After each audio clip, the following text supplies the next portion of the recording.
أعوذ بالله من الشيطان الرجيم بسم الله الرحمن الرحيم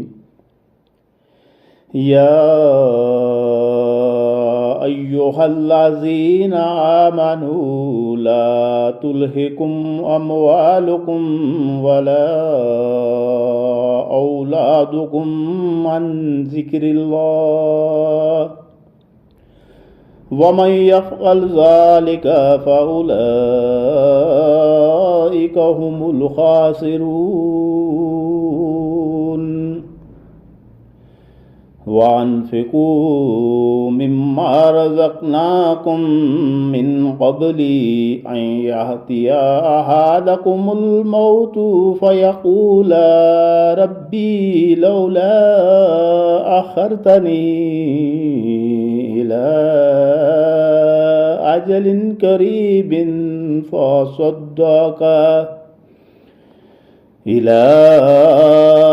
أجل قريب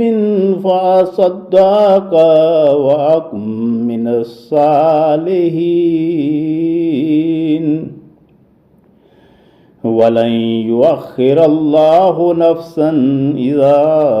جاء أجلها والله خبير بما تعملون